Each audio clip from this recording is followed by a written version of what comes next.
Guys, thank you for joining us on A2 The Show. We today have Michael Anderson. Michael is a historian and political analyst with a strong focus on contemporary American politics and its challenges. Holding a Ph.D. from Case Western Reserve University, he uses historical perspectives and the analysis of past political systems to understand and explain current events. Michael's original research has made significant contributions to the study of modern politics. His fifth book, America's Counterfeit Democracy, Rule of the Power Elite, was released on September 2nd, 2024. So definitely check it out and buy that book. Right, Michael? Yes, sure. Um, Michael, I'm one of your books is labeled. It talks about tribalism in the Yes. U.S. And I kind of wanted to, like, when I first read that title, I was like, how how does tribalism exist in the U.S.? For me, when I looked at it, I thought it's sort of was labeling what community is, because that's what I see in the US as there's multiple groups of communities that are growing and not necessarily a form of tribalism per se. So I could be wrong. Please share your perspective. Well, it's a semantical issue, really. I mean, when you think of tribes a long time ago, well, Native Americans, but even back to ancient civilizations, like Rome was Hmm. founded by three tribes. And so tribes Yeah. in this definition mean groups of people that live together and have joint goals and rely on each other. So a tribe is an ancient human behavior.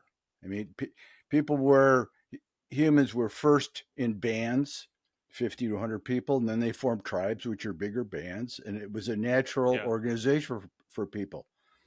What's happening now is that people are retreating to their tribes, so it's a comfort level, but the tribes Hmm. are opposed because there's a right and left tribe, and the tribes are being dominated by ideology and helped along by social media and traditional media, etc. So because they like controversy, and so that Hmm. gets Yeah. a lot more pairs of eyes and pairs of ears paying attention to social media. Um, the problem is, and I can go into more detail, but the problem this causes is we have about 10% or 12% of the United States determining the political narrative for everybody else. Wow. Because if you look at the left extremists and right extremists, they're about 5 to 7% of the population. Hmm. So those Hmm. are the people who are rigid. On the left, they'd be communists or socialists typically. On the right, they'd be radical conservatives who are idealistic and don't waver from that idealism. So Okay. everything you see on social media is related to those tribes, and the center has fallen out of the political system because the tribes have become more prominent, and we see more about the tribes than we do about everybody else, like the independents, for example. Hmm. So, you know, my first four books talk about basically the genetic basis for political morality, and so this Hmm. features factors into this whole thing. People on the left and the people on the right are different genetically. So, and Okay. I got interested in this topic when I wrote my first book because I didn't understand why the left and right couldn't get along, basically. Yeah. And basically both of them believe that they're right and the other side is wrong, when in fact that's not the problem. The problem is they're different. And what we have to do to function as a country is develop consensus among different points of view and move forward that way. Because either one of the groups does not have an adequate view forward for the country. People on the left tend to be um, interested in change. They are drawn to equality. So they want to see a more equality based country. Yeah. They and so they like change. People on the right are more comfortable with the status quo and drawn to tradition. So those are Yeah. very different views of the world, but they're valuable because if you look far enough back into the genetic beginning of these behaviors, they Hmm. came out of the migration of human beings out of Africa. And when human beings started encountering different ecosystems, they had to develop adaptations to different environments because it wasn't Yeah. homogeneous. So you couldn't really develop uh, genetic by natural selection. You couldn't develop traits that would allow you to adapt to different ecosystems, but you could more quickly develop behaviors that were that helped you be adaptable to those different systems. So in the case of the left, the people on the left were interested in change and they made good hunters, and the people on the right did not want change and they made good managers of the food supply. So so when food was scarce, it was the liberals that wanted to find food and were willing to do it and were good at it. Because they When were courageous too. It food sounds was like in it's courage food was in versus fear. plentiful supply. The conservatives, being they tend to be more conscientious, they were better food managers. Okay, but the point of all Hmm. this is okay. So that creates flexibility, right, and adaptability. But neither group would have been able to function on their own. If we had Mm. all Yeah. liberals, they would be out hunting all the time. They'd all get killed because Hmm. they would take high risks. If we had all Yeah. conservatives, we wouldn't hunt at all. So I mean that's the point. And when we talk about the extreme ideologues, remember even in the ancient world or in prehistoric times, the people who were ideologues were on the edges. There's a whole spectrum of people in the middle. If you're Okay. a pure independent politically, you're not really into any ideology. You might be be interested in practical government, which is what I consider myself to be. I like that. Um, Yeah. so my undergraduate degree is an engineer, so Hmm. chemical engineer. So what engineers do is design solutions for people that work. Okay, so Yeah. that Get the job done. carries forward into my politics because I don't believe in inefficient government. I think Yeah. government should pass new laws by consensus that really work. And lately, not much works.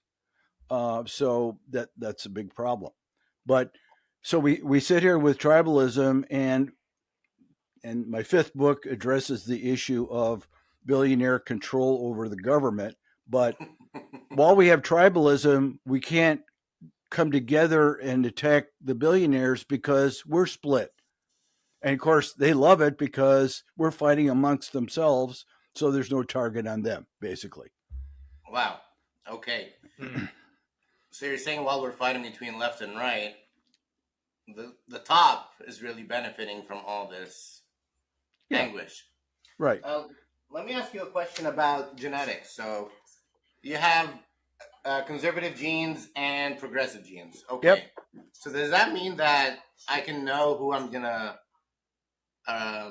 vote for based on my genetics? Am I gonna vote for Kamala or Trump based on my genetics, pretty much? You can, well, I would, the quick answer is yes. I started my first book after I read, you know who Jonathan Haidt is? Of course. Okay.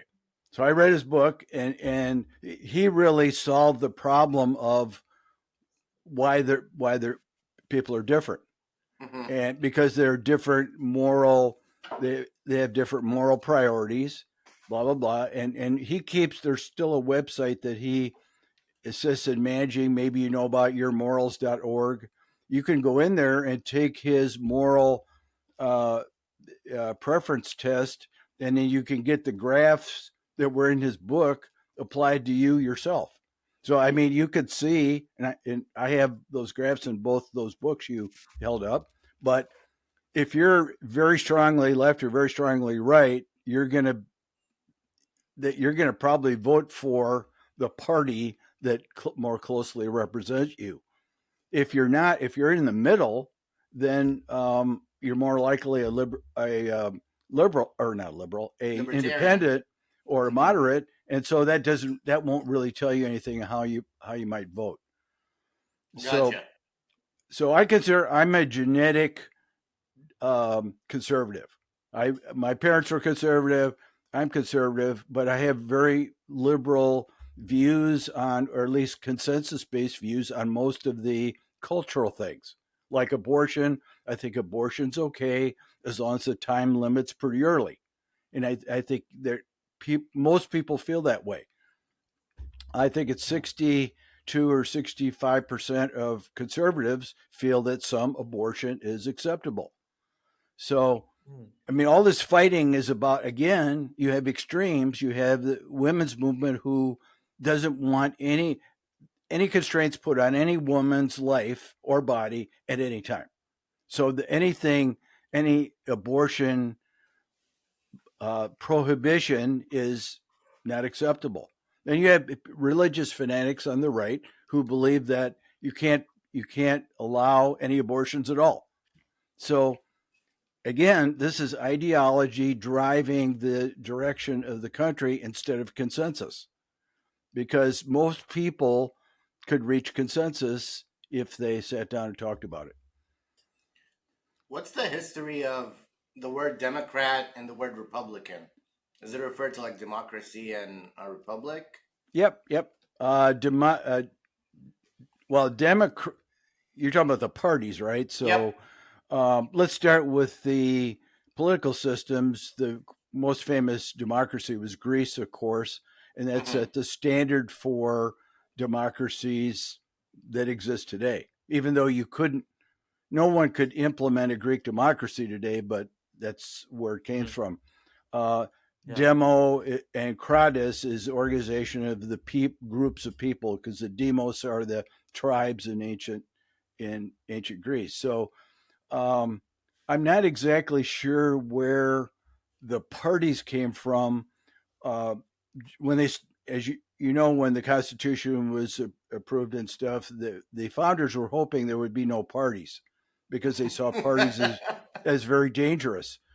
Um, but so there were the Federalists led by Alexander Hamilton, and then the Jefferson's party was the Democratic Republicans, basically, which is a combination of those two words. Wow.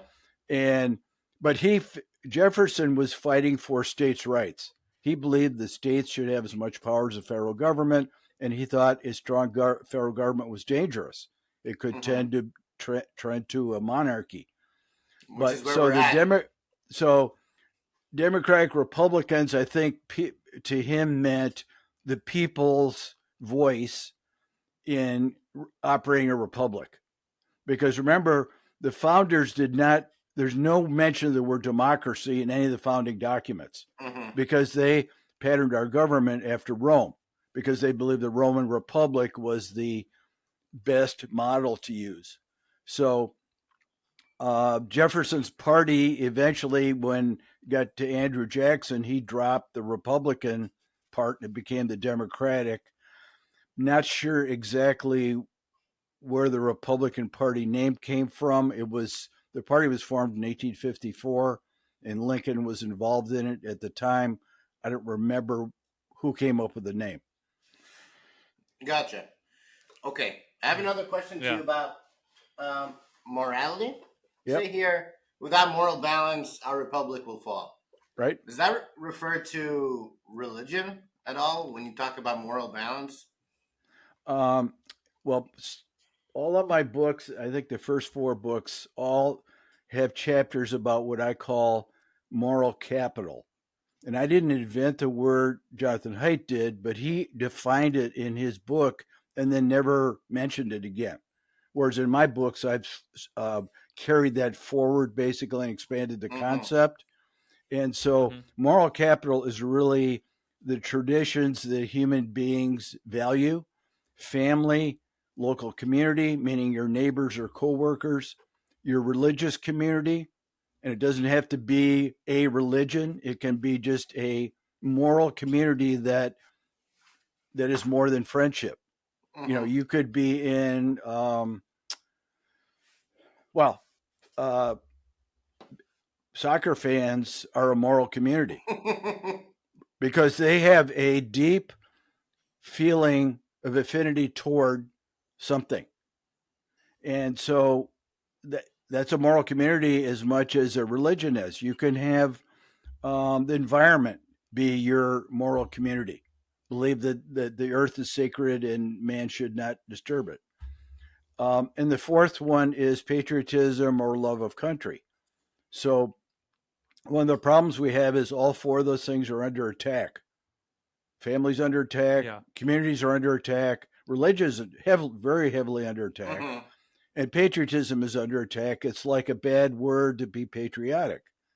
And so that's part of the problem because the left is the main attacker because they want to open up society and broaden it and seek equality. The right wants to protect traditions. So Yeah. tribalism is really the fight, the response of the conservatives against the liberal ambitions. And just Hmm. like in the prehistoric world, there we need both of them. We need we need conservatives to put a brake on the liberals, but we need the liberals to move forward and to change. And Yeah. I think most conservatives would say they're okay with change as long as it's sensible. Gradual.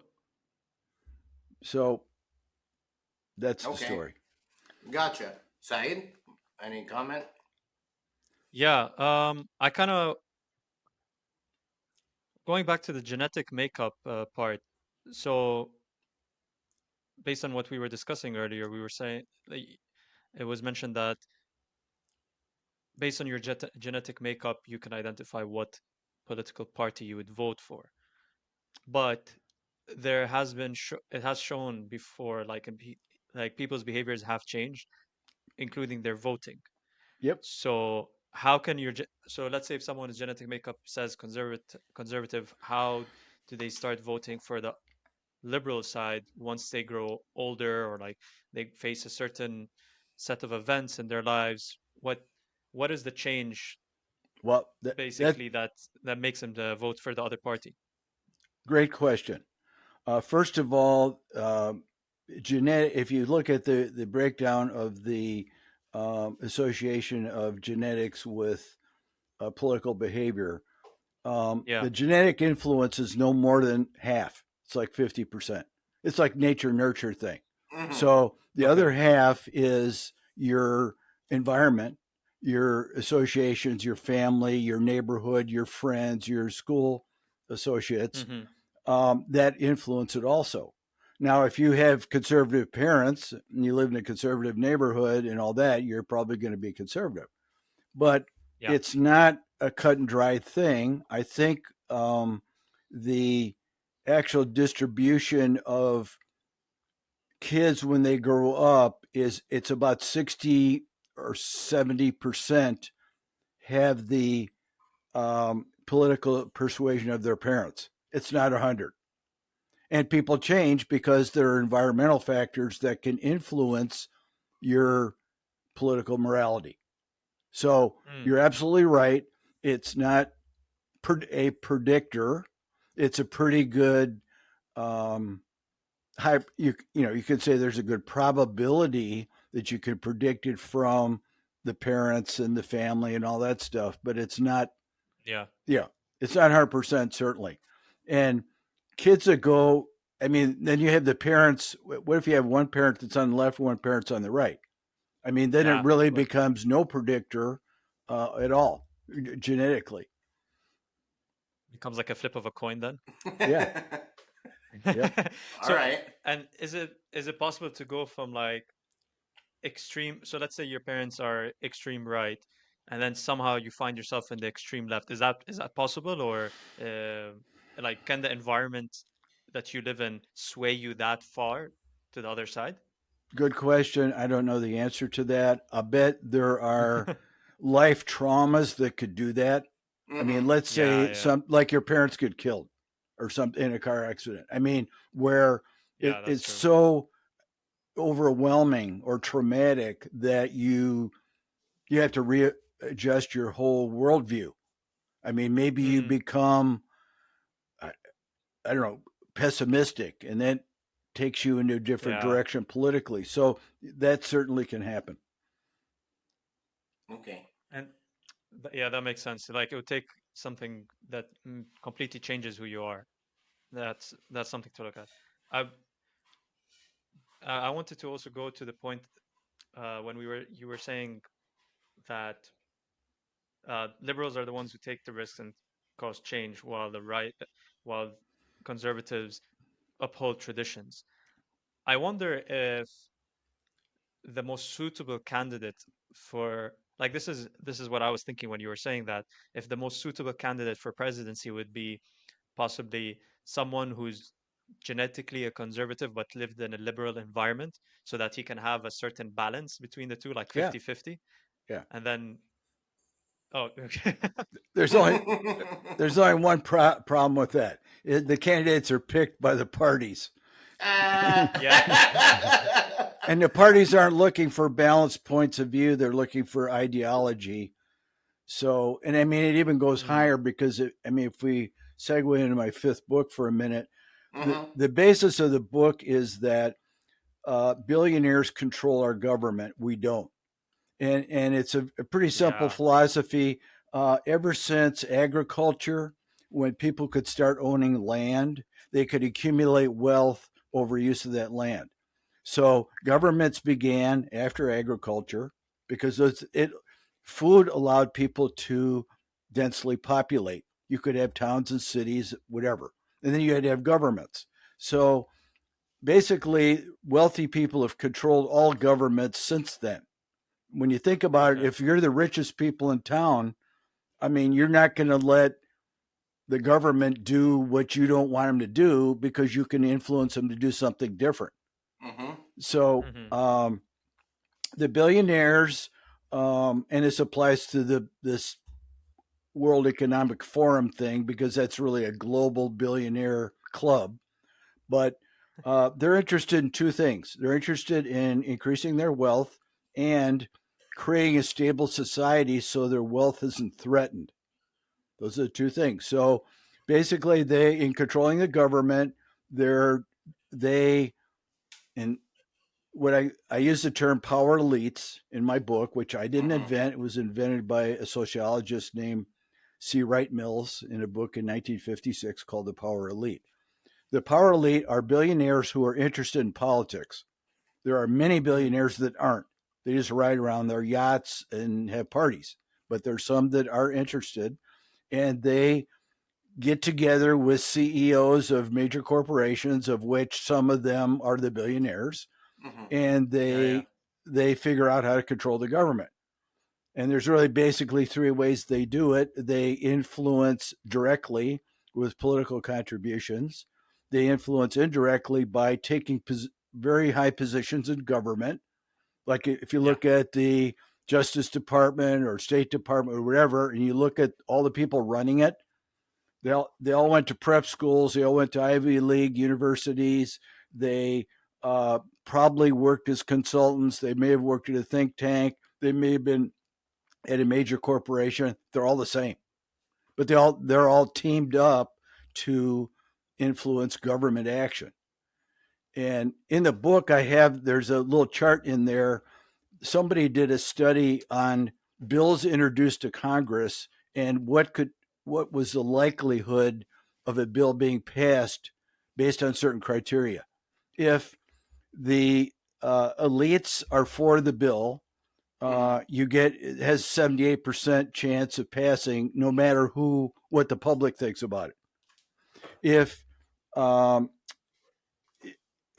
lobbyists are Mhm. supporting a bill, then it has a 56, something like a 56% chance of passing.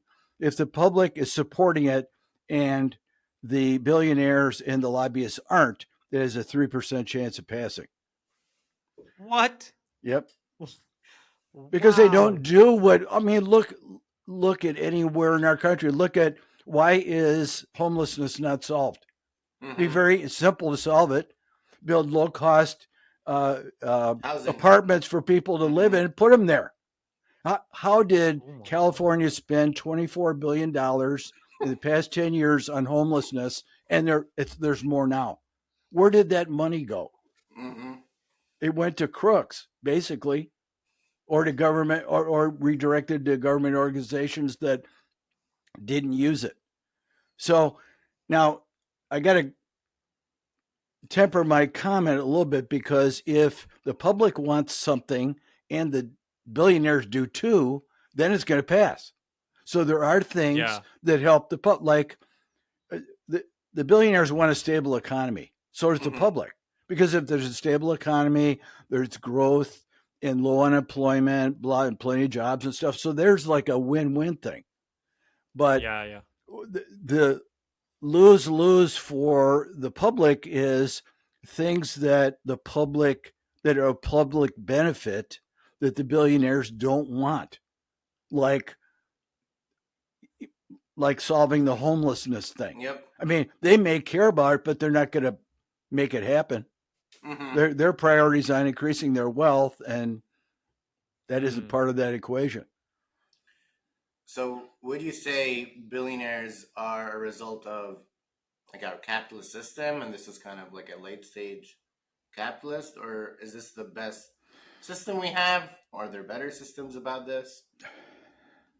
Good question. I mean, Mm-hmm. I state in the book that we're in the worst shape we've been in terms of, people talk about this all the time. The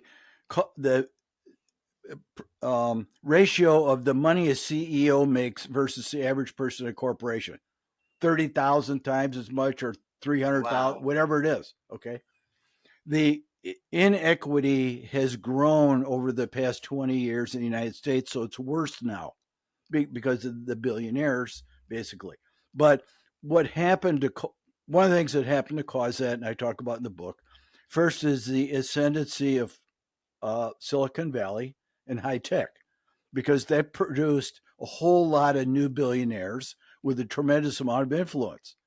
Because if you look at Zuckerberg's influence in the world versus the CEO of US Steel, it's infinitely more. Yep. So the traditional industrial companies, which made billionaires like Rockefeller and all those people, are very limited in their ability to do that compared to Silicon Valley. So, and the other thing that happened is finance, because investing went digital and high tech, and so the investment companies now hire mathematicians, Ph.D. mathematicians, to write new quants to figure out ways to invest money, because this goes into that, and combining debt and all that stuff that caused a problem in 2008. So Mm-hmm. the financiers and the high tech people are now part of the power elite, and they're having a bigger impact, and they're enriching themselves. So that's why I think it's worse than it was before. Oh wow. Have you thought of a solution to this? Like, how can we? It sounds like the billionaires have so much power and control that we don't. Right. Um, Another great question. First of all, back to we got to get tribalism behind us to get together as a country, because we Mm-hmm. have to work together to take on the billionaires. Um, my recommendation is to start with um, the elections, because the people have absolute control over the elections still. I agree. And the system is rigged, but it can still be defeated. And the way it gets Mm-hmm. defeated is you throw out the incumbents. I mean, we don't need term limits or age limits, because the people can do that same thing if they put their mind to it. But what happens is everybody says, well, we're going to throw out all those old corrupt guys, but nobody will throw out their old corrupt guy. They expect everybody else to do it, and then nobody does it. So there would have to be some kind of um, uh, local level, grassroots movement that gets people organized in a way so they vote differently. Only 60% of the people vote, and what percentage of the 60% don't know what they're voting for? Another Mm-hmm. problem. Voting is supposed to be done by people who have studied the issues and the candidates and have figured out which candidate's best for their ideology and for the country, and they pick that person, not vote for who your tribe votes for. So that's a problem. We can do some work at fixing the political process, maybe. I admire the UK process because I think the election time interval there is like 6 weeks. So I mean, and we spend a year, and we spent Yeah. this figure stuck in my mind. But in our primaries this year, Nikki Haley spent $34 million on the North Carolina primary. Wow.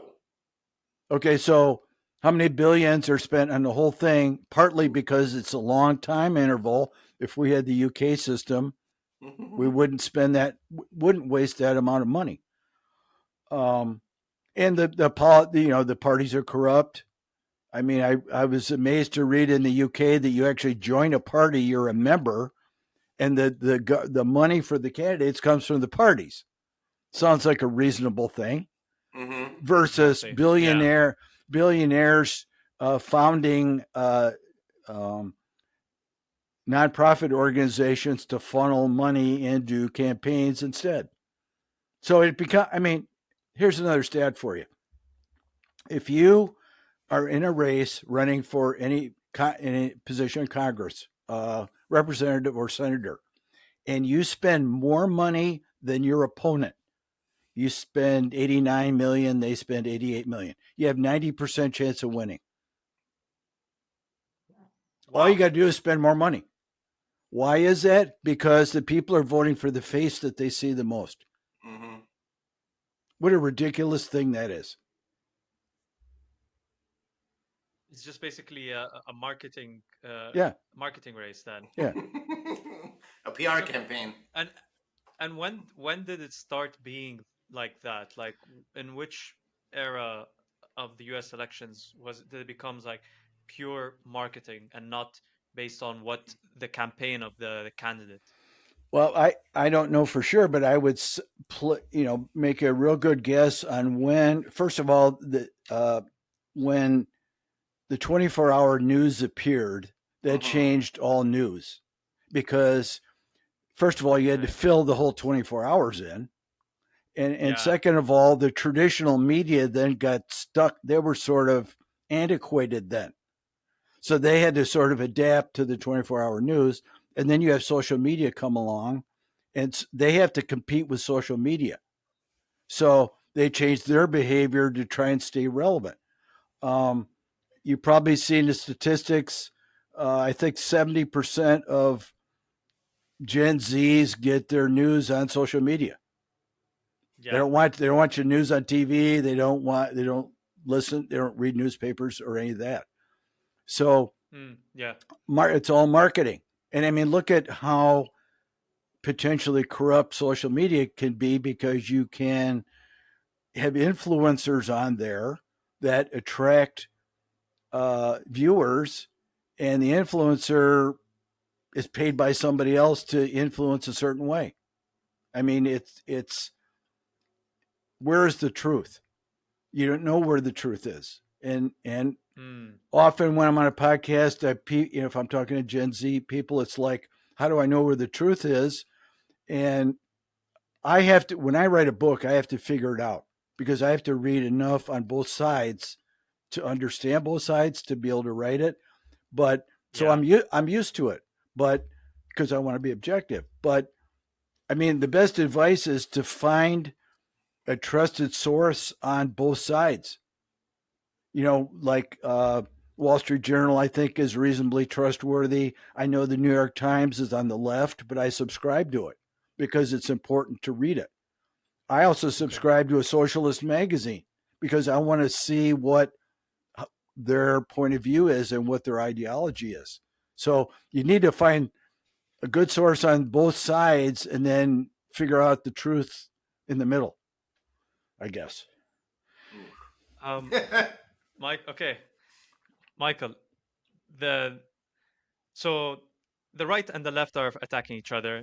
We don't know what sources to trust, and most of the bills and laws that are passed through are not in our control. It sounds very hopeless at the moment. And so, so is there something that we can look forward to? Is there some sort of hope that like the average person can look at and says like, okay, I can follow this, and like I know you mentioned grassroots movement, but even that takes a lot of planning and a lot of structure, which is very hard to convince people of. So, Yep. like, what can people look forward to? Well, let me start with the tribalism thing because I am a member of an organization. It's a grassroots organization attacking Hmm. tribalism. It's called Braver Angels. I don't know if you ever heard of it. braverangels.org. It's a national Okay. organization with local chapters in many, if all, most, if not all, big cities.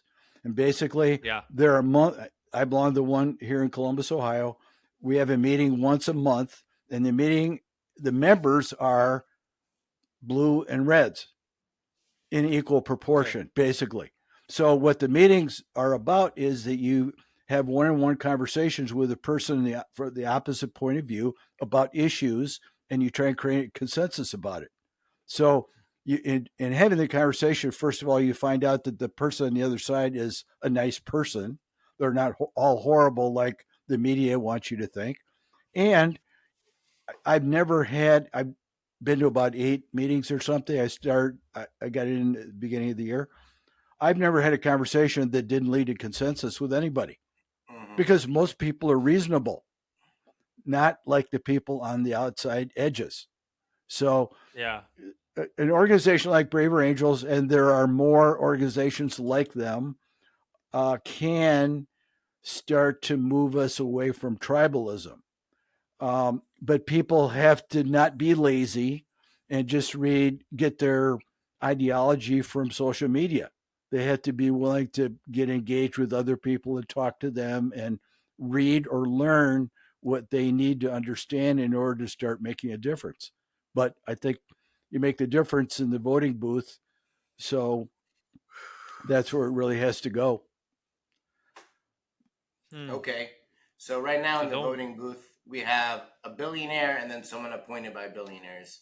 Right. So I don't, I'm kind of stuck, honestly. you know?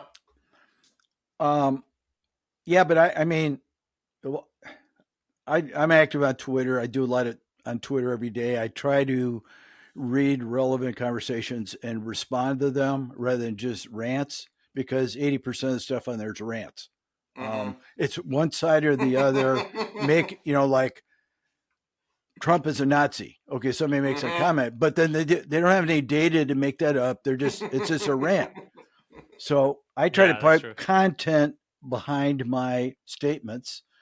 Um, I mean, I personally feel that this election is trying to slow down the woke left. So to me, the number one issue, you know, I don't like Trump, and if anybody else was running, I wouldn't vote for him. But I want to stop the woke left because I think it's already gone too far. I mean, there's too many Yeah. things that I don't like. I mean, the whole trans thing, which got out of hand, it was horrible in the UK. I mean, if they had clinics up and running, doing surgery on young kids that nobody knew about, I mean, it's incredible. Um, but the whole, identity politics thing, I mean, it just, and the goal is to destroy our traditions, which is a direct attack on the conservatives. There is no truth. Um, all religious people are stupid because they believe in something that doesn't exist. I mean, and on and on and on. And it's about time we block that off for a while before we go back to that. Make it Yeah. into something different that is more reasonable. Because you have to have both sides to make the government work, like I said. And so you can't have, if you take tribalism to Congress, they'll never pass anything because they'll never agree. Mhm. And Is I wonder if oh, sorry, Ali. I just wanted to ask a bit about. I wonder if is the right wing now playing the victim card against the left, because the left, with the woke culture coming from the left and being very aggressive, is the right wing now kind of like playing into that role? That they're their victim. Yeah, like the victimhood mentality now is like, uh, what's it called? Like, oh my God, you're trying to push too much of your agenda. No, where's the traditions, the conservatives? I The mean, woke the culture is oppressor attacking us. oppressed thing comes from Marxism. So we have this whole thing now where you're either oppressed or oppressor. So like white Yeah, people, all white people are oppressors, even if you're a poor white living in Mississippi. Mhm. All yeah, black people are oppressed, even if you have a PhD and you're a physician. So because the problem, and that's one of the issues I have. The problem is the left likes to put people in groups and box them Mhm. in. So if you put all black mm, people in one group, then you look at them all the same, including the individuals who have superior intelligence and they're not in the group because they can rise above it. They don't need the benefits of some government program that's designed to help black people. So I mean, yeah. conservatives look at the world as individuals. Liberals look at the world as groups. Big difference there. Now, Wow. Yeah. and let me go back to your question though, because I didn't answer it. Um, the problem with conservatives is they don't really have an ideology. The left ideology is equality, and the left is a big tent, and it has socialists in it and Marxists and all those. The right has no ideology like that. The right ideology is traditions and the status quo. Mhm. And so, Yeah. and if you asked a conservative, I talk about it a lot in the conservative gene book, conservatives would rather live their lives than engage in politics because they believe in freedom and independence and the ability to control your own life. They don't Yeah. like fighting. They're very bad at fighting the Democrats. So they always look like they're reacting and not, they're not equals in the fighting in a ring. It's like going the conservatives are taking a knife to a gunfight basically, but they don't really want to be there anyway. So Yeah. I don't know that they consider themselves as victims. They don't. They just think the other side's crazy, and I'll just live my life, kind of thing. Okay. Yeah. They're just living life and let it. The thing that I'm contemplating is, are they just okay with these changes? Like, because you said 60% of conservatives are accepting change, but what about the other 40%? They're just Well, I said in constant. Yeah, sorry. 60% approve some kind of abortion. That's just one issue. Mhm. Like a Ah, okay. gun issue or something. I forget what the stats are, but the conservatives would be. I mean, because freedom to conservatives is a huge deal, and it's much less of a huge deal to the left because they're groupish. Conservatives are independent. So, like, if I want the right to buy a gun if I choose to, because I want to defend myself. And I don't want Hmm. anybody infringing on that freedom. So, when you start taking conservatives' freedom away, then they get worked up. And they're pretty worked up now. So, because Okay. they're forced to like fight like the Democrats because you have to fight in kind. So, I mean, the left throws mud at the right and the right throws mud at the left. I mean, they lower themselves to It's the common denominator to fight, I guess is the answer. Yeah, it sounds like the liberal is the younger sibling that's constantly poking the older sibling, Yeah, and it's like with a stick, and then eventually the older sibling just takes a stick and snaps it in half at some point. yeah, It's like, just leave me alone. right. Right, and I'm not, I don't want this to sound like an indictment of the left by me, because I think Yeah. what left ideology is important as long as it isn't too extreme. I mean, Hmm. the left gets credit for the progressive movement from 1880 to 1920 that fixed Hmm. a lot of problems in our country. It fixed Hmm. child Yeah. labor, exploitation of workers, Suffrage. corrupt politics. It fixed Hmm. all those things, and it was very fundamental in that process. But where it's going now, I mean, my fourth book talks about the reason it says Twilight of the American Experiment is because the left controls all the media. They control the universities, they control the traditional media, and they control social media, with the exception of X. So all we hear is left points of view and left ideology. So Okay. that one-sidedness prevents the public from hearing the other side. So that's a very dangerous thing. And so, in 30, 40 years ago, if you had an idea as an academic, you're in a Ivy League school, you have let's say it's a good idea or crackpot idea, who cares? It would be subject to debate within that institution before it reaches the public. So, like, Yeah. you'd have conservative professors, you'd argue about, well, is there enough data to support this position, whatever. Now there's no opposition in the universities because, I mean, I don't know if you've seen the statistics, but it's like 90% of professors are left. Hmm. Okay, the Wow. the conservatives all went to think tanks. They left because they're academics, but they can't operate in a university. So now, whenever somebody comes up with an idea in a university, let's say in the social sciences, it's an echo chamber. You don't have Yeah. it's not subject to any scrutiny before it gets to the public. So it's a problem. So the woke left just scared away all of the conservative professors, like from academia. Yeah.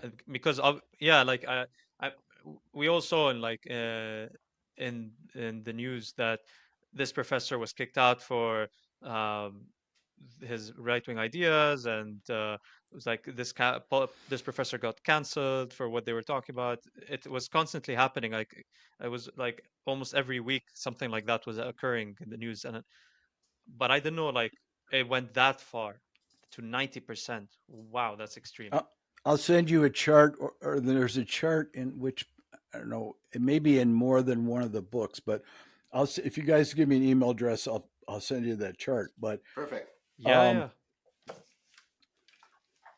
Cool. where was I? I forget where I was going with that. So you continue. I had a question Yeah, about um, freedom of speech.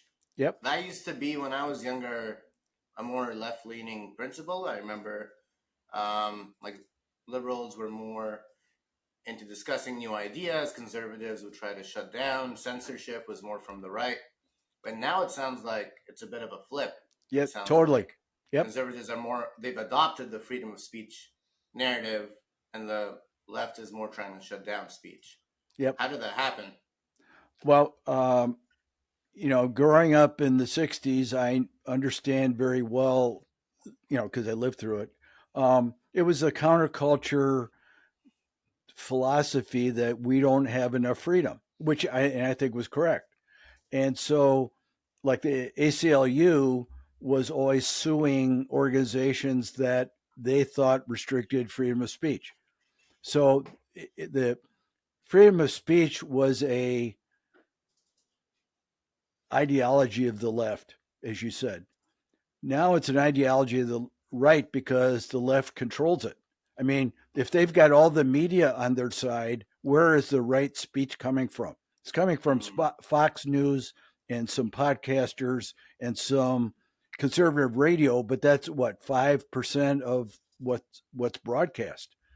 And I mean, the fact that a conservative can't go to university and give a speech, they get locked out, or they have to put $5,000 as security deposit, or they get shouted down, or somebody trips a fire alarm, so they just don't go.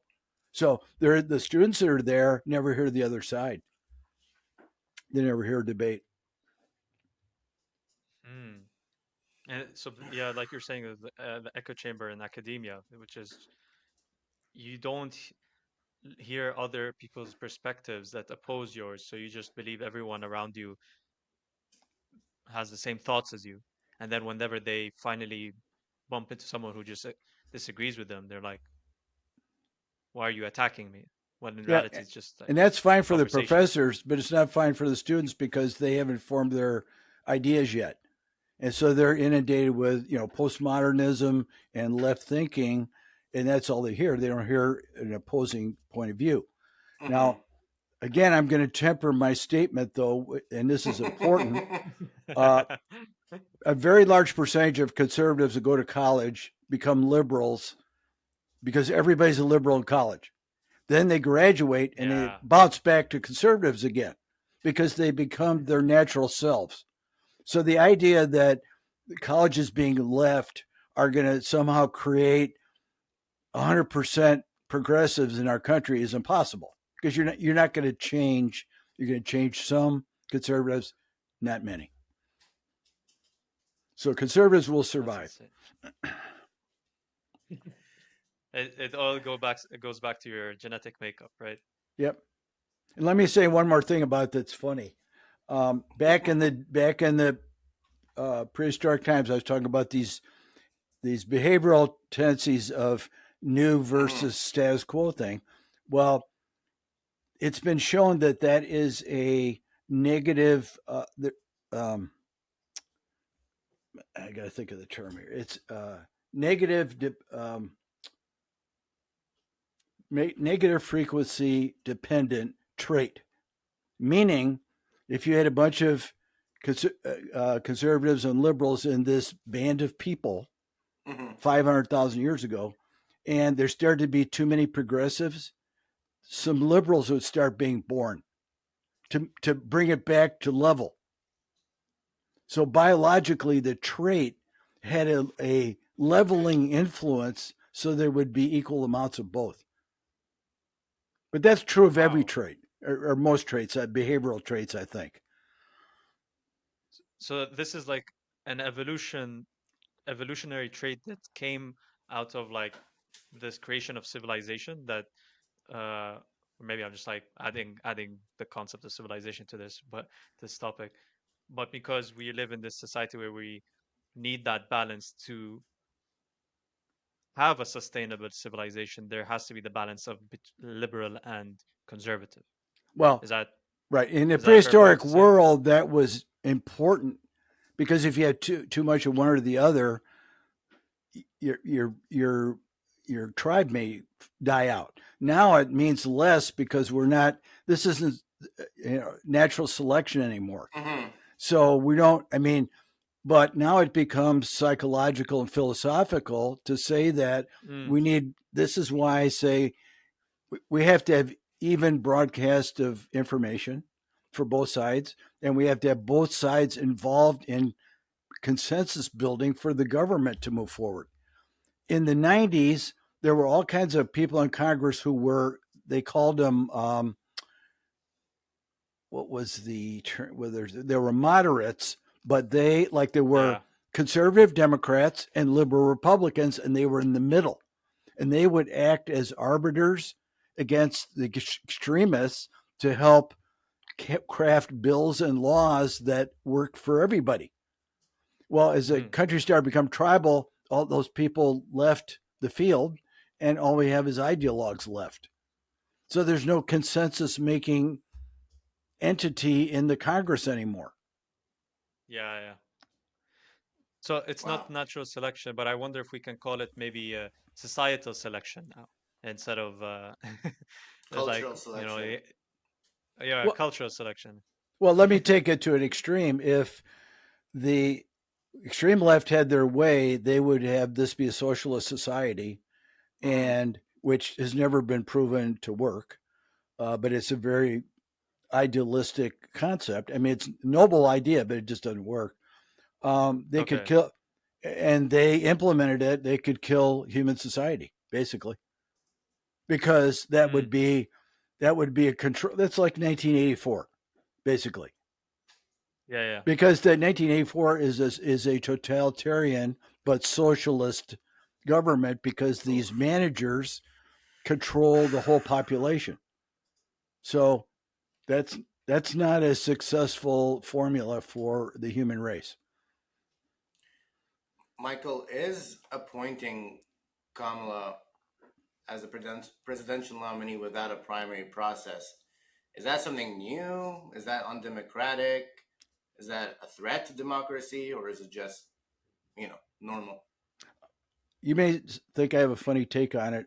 I don't. It doesn't bother me at all Mm-hmm. because the parties pick their candidate anyway. I mean, I mean, until 1968, there were no primaries.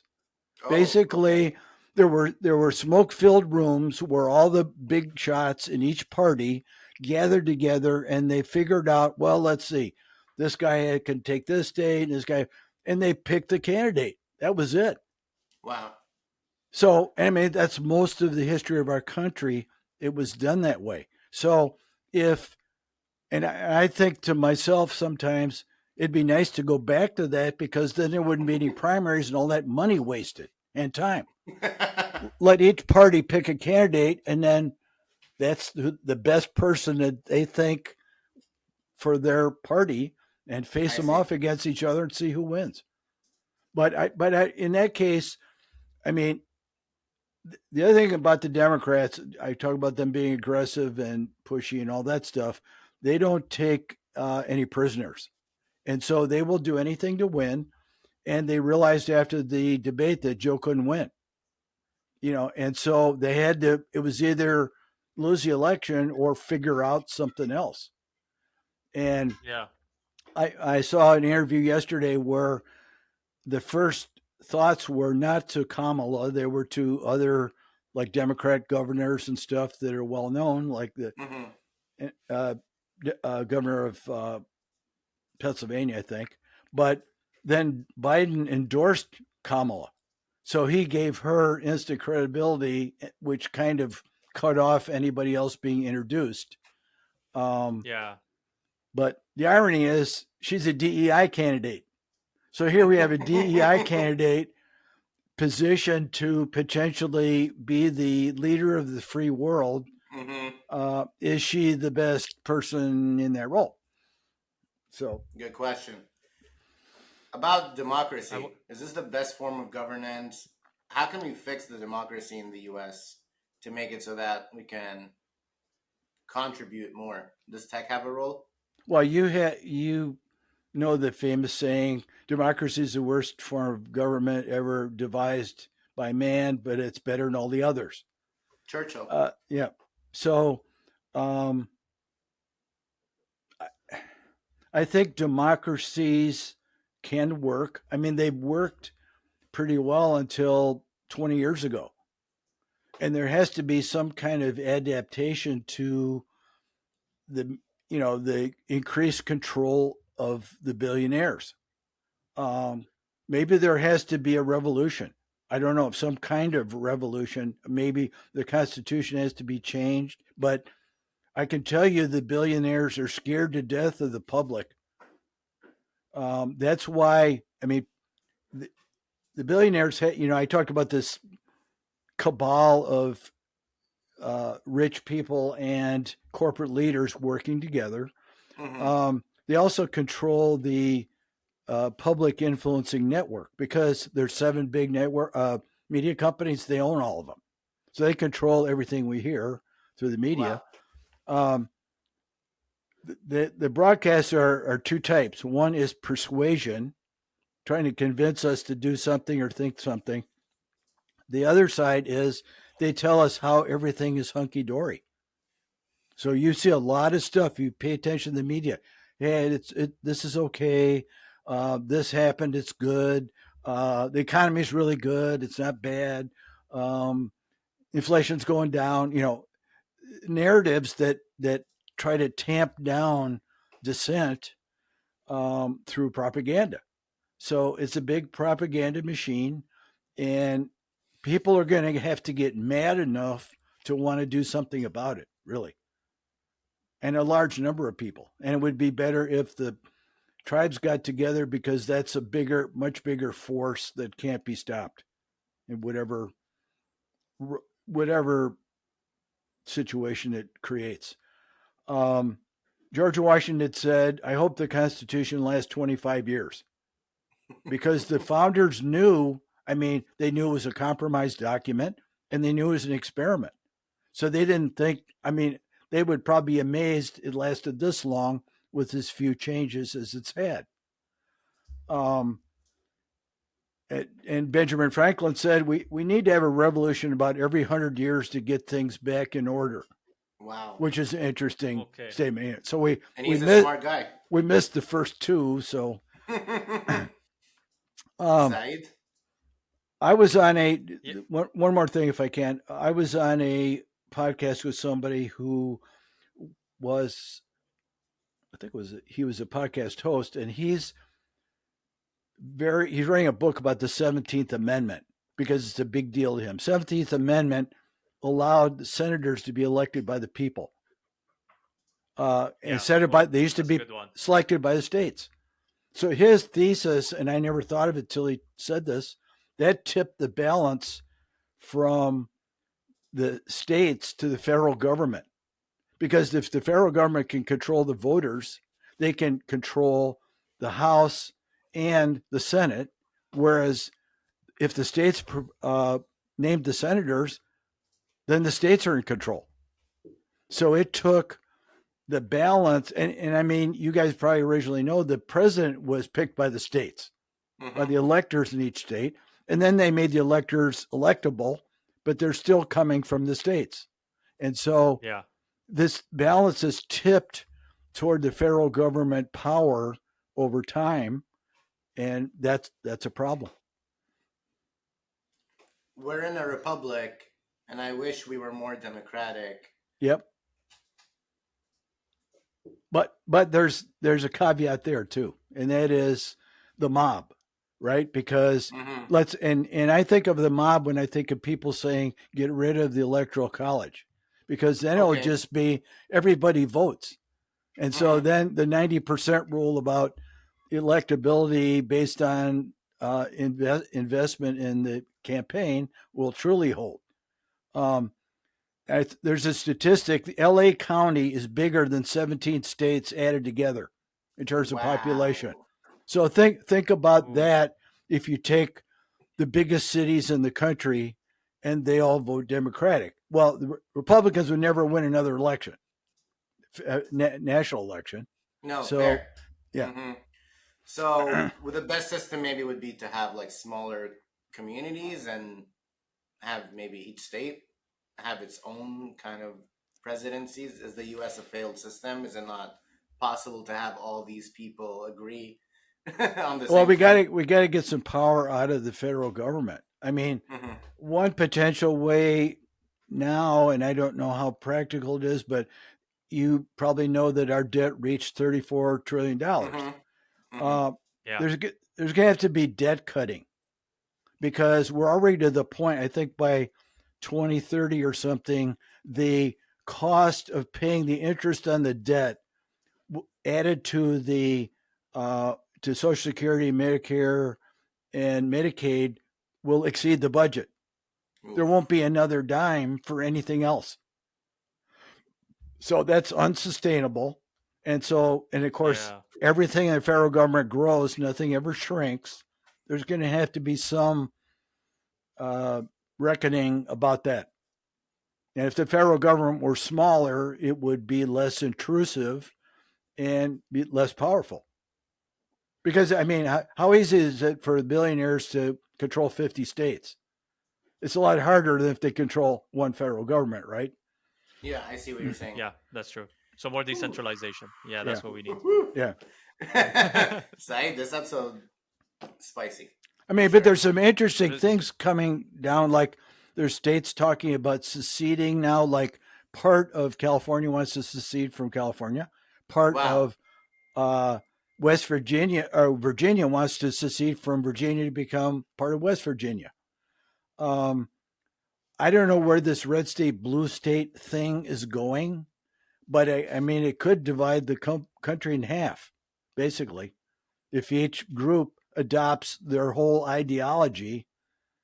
Yeah, I I don't know what it means. That sounds scary, to be honest. That sounds it like a does. I'm civil war trajectory, to be honest, Yep. and that's not good. Well, to me. you can't have a revolution without the military, and we have that's a little bit of a problem too because our military was always small until after World War II. It was always Yeah, it couldn't take over the country. It was too small. Now it's huge, and of course they have big weapons, so it's a bigger problem. But and you know this, uh, civilian government was given control of the military to try to keep the military from getting too much power. Mm-hmm. So the yeah, Secretary of Defense is a politician. He's not a general. So because Rome is a great example of the military getting too much power, and there goes the government. That destroyed the republic and made it an empire. yeah. Sounds like a logical decision to put a politician in that place. But anyway, I digress. Michael, thank you so much for coming on to the podcast. It's been Okay, great having you on great. and having you share your insights and knowledge on the future of America. I hope the best of luck to you guys in the US. I'm here in the UK. I'm slightly safer. Well, not really. We have our own problems. Yep. Um, how can people connect with you? How can people contact you if you would are willing to if you want to shout out Well, my your links? That'll be website is amazing. mikeandersonsbooks.com. So it's Yeah. Anderson with an S and books with an S. All my books are there. Links to my Twitter and Facebook are there. I'm on Substack. If you guys are interested in Substack, um, account with me to read my Substack articles, I'll be happy to give you a membership to that because I Thank write you. Hell articles yeah. every week. And follow you can follow me on Twitter or whatever. And if all I need is an email address for both of you to put you on Substack because that's how it's set up. So Perfect. Awesome. We'll let you know. Send it your way. Yeah. And any last piece of advice for the American people before we sign out? uh, well, I'm an optimistic person in spite of what you may heard. I'm trying to I'm trying to give light to problems so people think about doing something about them. Mm-hmm. Yeah. So, and I think our democracy can survive. It just has to be more equitable. I mean, in terms of the government listening to the public. All right. Inshallah. Yes. Okay. We can Thank do you, it. Michael, for being on. All right. Nice meeting you Thank you for guys. being on this Pleasure. podcast. And Sure. guys, this is how we sign out. So, Michael, Okay. if you want to join us, we salute to cover the camera. All right. And peace.